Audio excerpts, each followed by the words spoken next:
حضرت بلال رضی اللہ تعالیٰ حضرت بلال آئے جناب عمر سے ملنے. کیسے وہ کسرا بھی آئے تو عمر خاطر میں نہ لائے, پر بلال حبشی دروازے پہ داخل ہوئے تو فاروق اعظم نے کرسی چھوڑ دی, ہاتھ باندھ کے کونے میں کھڑے ہو گئے. کالا رنگ ہے, نام بھی لکھنا نہیں جانتے, زمانے میں تعارف کوئی نہیں. حضرت عمر نے ہاتھ باندھا ہے. لوگ کہنے لگے عمر تو کیسے ہو, کسرا سے نہیں ڈرتا, یہ کون آ رہا ہے جس کے لیے تیرا اتنا استقبال ہے؟ حضرت عمر کہنے لگے چپ کر جاؤ, اس کی بات نہ کرنا, اسے آنے دو, اسے آنے دو, اس کی بات نہ چھیڑنا. حضرت سیدنا بلال آئے, کہنے لگے امیر المومنین کیا کر رہے ہو؟ فرمایا نہیں چپ کر یار. بازو پکڑا, اپنی کرسی پہ بٹھایا.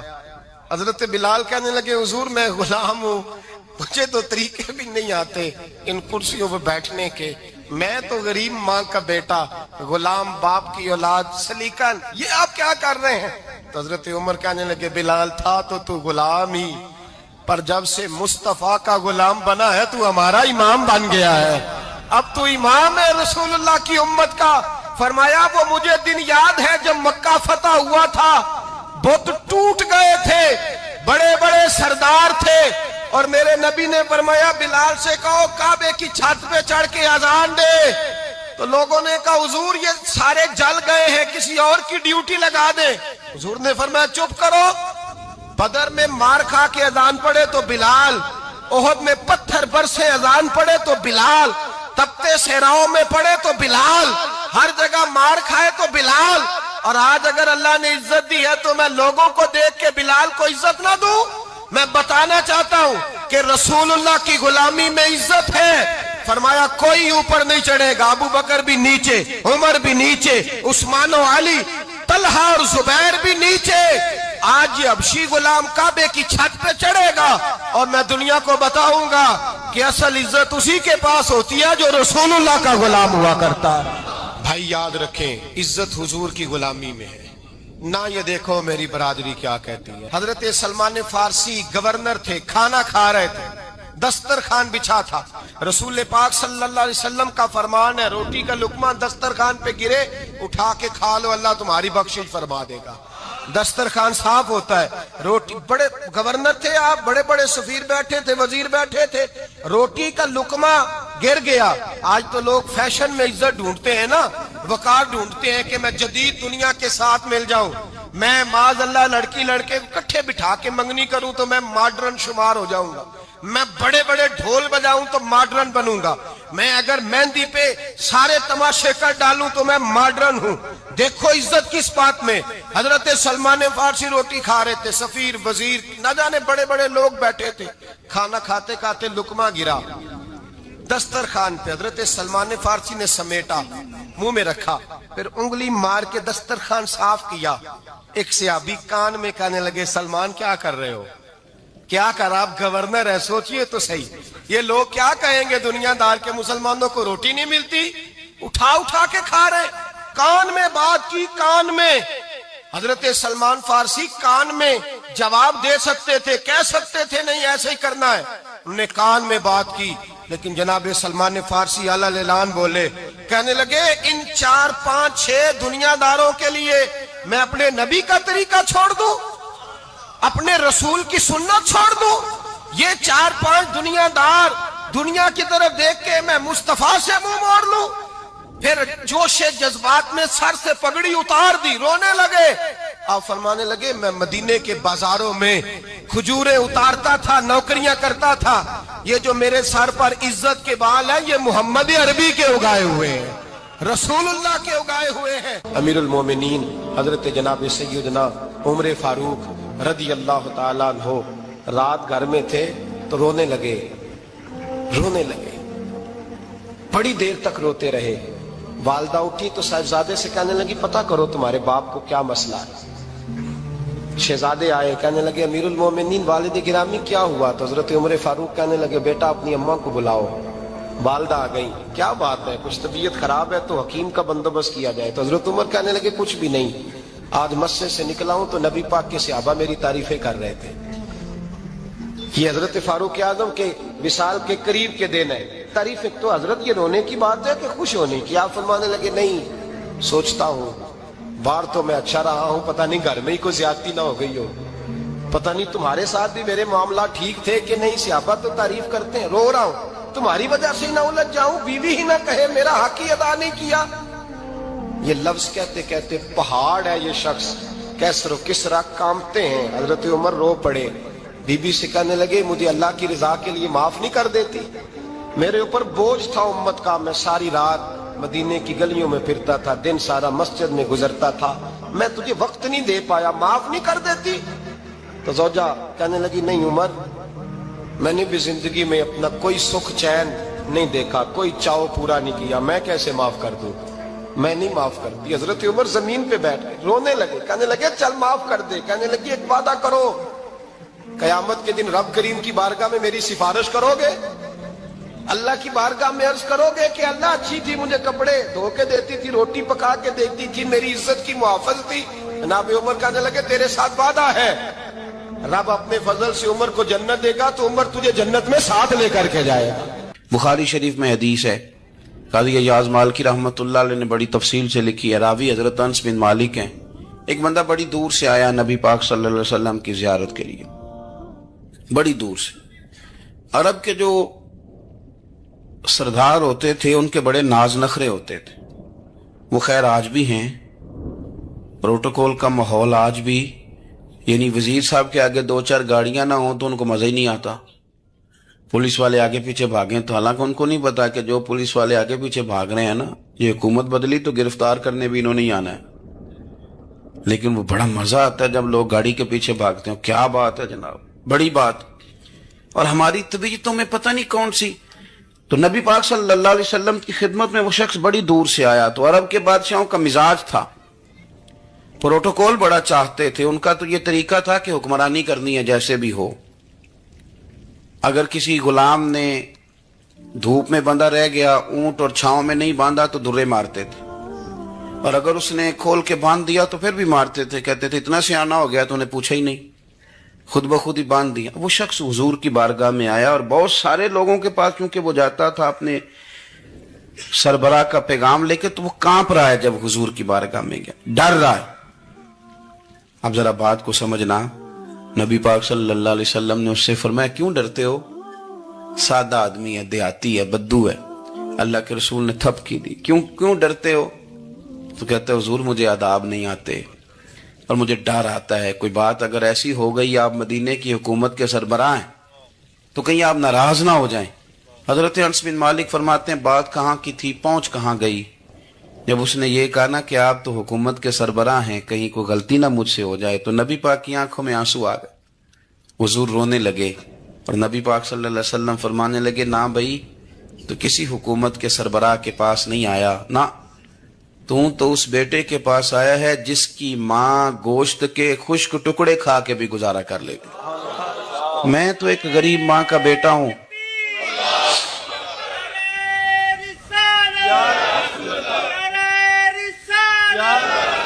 بھائی اگر آپ کا یہ ذوق بن جائے، دیکھو نا آج تو لوگ بھول جاتے ہیں نا، کپڑے بدل لیتے ہیں تو وہ سمجھتے ہیں کہ شاید سارا کچھ ہی بدل گیا، یعنی گاؤں سے آ کر پڑھنے والے بھول ہی گئے ہیں کہ کس کی ماں نے کتنا زیور بیچا تھا۔ لوگ بھول جاتے ہیں چیزوں کو، اپنے ماضی کو یاد رکھیں۔ یار صفائی کرنے والا صفائی ٹائم پہ کرتا ہے نا، تم چراغ تو صحیح جلاتے ہو نا؟ مجھے بتاؤ آنے والوں، یہ تو بتاؤ شہر مدینہ کیسا ہے، اور سر ان کے قدموں میں رکھ کر جھک کر جینا کیسا؟ دل آنکھیں اور روح تمہاری لگتی ہے سیراب مجھے، در پہ ان کے بیٹھ کر آب زمزم پینا کیسا ہے؟ کہنے لگے عمر اس کونے کا کیا حال؟ اور پھر کہنے لگے وہ فلاں باغ میں حضور عصر کے بعد جایا کرتے تھے، اس کے پھلوں پھولوں کا کیا حال ہے؟ تو حضرت عمر کہتے ہیں بلال کی باتیں سن کے میں رویا، تو میں نے کہا بلال تجھے اتنا پیار ہے تو چھوڑ کیوں آیا ہے؟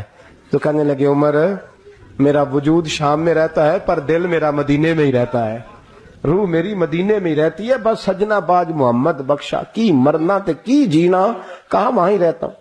ایک دفعہ نا کوفے میں رہتے تھے حضرت علی، مولا علی نے ساری زندگی کسی سے سوال نہیں کیا، دینے والے تھے نا، سوال نہیں کیا، ایک بڑی خوبصورت کندیل ایک شخص لایا, خوبصورت لالٹین بنی ہوتی تھی وہ, اور اس میں تیل مٹی کا نہیں ڈالتے تھے, خوشبو والی کوئی چیز ڈالتے تھے تو وہ جلتی تھی. وہ لایا کوفے کی جامع مسجد میں, حضرت علی کوفے آ گئے, کہا حضور یہ جلا لے. جب وہ لایا نا کندیل تو حضرت علی نے زندگی, امام حسن کہتے ہیں میں نے عجیب زندگی بھر سوال نہیں کیا. اس سے کہنے لگے میں نے کبھی کسی سے کچھ مانگا نہیں, اس طرح کی ایک اور مل جائے گی. تو اس شخص ایسے جیسے وہ عرش پہ نہیں بیٹھ گیا کہ علی نے مجھے کہہ دیا. کہنے لگا حضور مل جائے گی. فرمانے لگے لے جاؤ. کہتے ہیں وہ لے کے آیا. تو جب وہ لایا تو پہلے والی کندیل کو اتنا نہیں, اس کندیل کو سینے سے لگایا, اپنا امامے کا پلو لے کے حضرت علی نے پوچھا. پھر آنکھوں میں آنسو آئے. امام حسن کہنے لگے ابا جی میں سمجھ نہیں پا رہا, یہ آپ نے تو زندگی بھر بھوک کاٹی ہے, سوال نہیں کیا, تو یہ کیا ہے؟ کہنے لگے مجھے بڑی پسند آئی تھی, دل کرتا ہے ایک لے لوں اور میں حضور کی مسجد میں بھی بھیج دوں, میں مدینے میں بھی بھیج دوں. میرا دل کرتا ہے یہ مسجد نبی میں لگ جائے گی تو اس کی شان بڑھ جائے گی. تو فرماتے ہیں امام حسن کہ میں رو پڑا.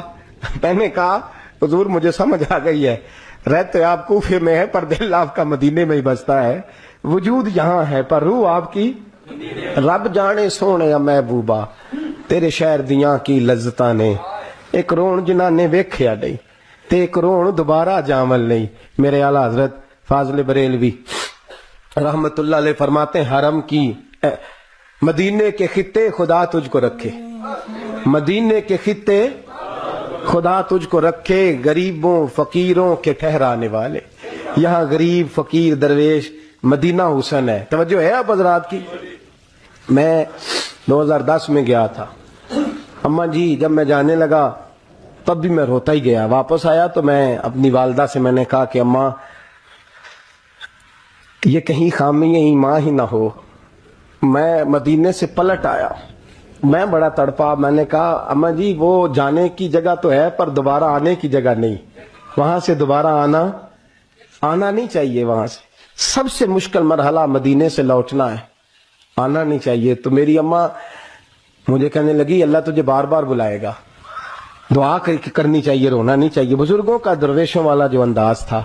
اور پھر میں دوسری دفعہ عمرے پہ گیا تو ایک شعر تھا مظفر وارسی کا, تو میں وہ پڑھ رہا تھا. میں نے کہا کہ دوبارہ آنے کی آرزو ہے, کہ خود کو پانے کی آرزو ہے, جو حج پہ احرام باندھتے ہیں اب وہ باندھ کے آنے کی آرزو ہے.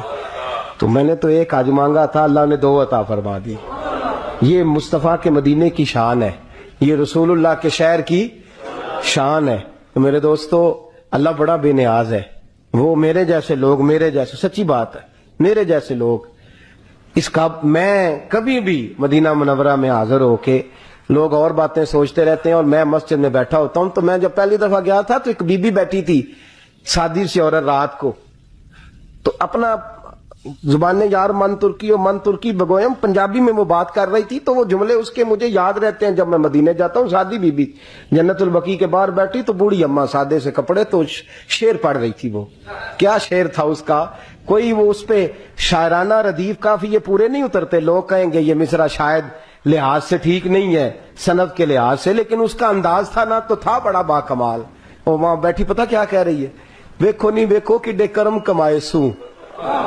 لوگ کہیں گے ردیف کافیے کے لحاظ سے شاید ٹھیک نہیں, لیکن اس کی فکر کتنی ٹھیک ہے, سوچ کتنی ٹھیک ہے. کہتی ویکھو نہیں ویکھو کہ ڈے کرم کمائے سوں, میرے جے گندے مندے در تے بلائے سوں. سید عالم صلی اللہ علیہ وسلم کے وصال ظاہری کے ایام قریب آئے تو حضور نے سرخ پٹی باندھی. تیز بخار ہے نبی کریم کو.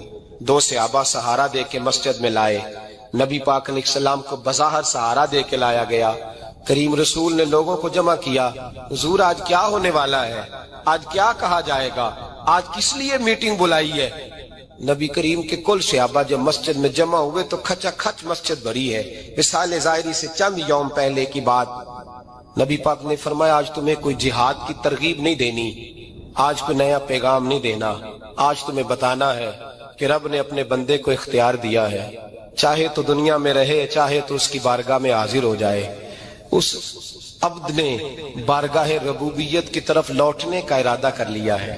حضرت صدیق اکبر رونے لگے تو صحابہ نے کہا تمہیں کیا ہوا, کہنے لگے سمجھ نہیں رہے,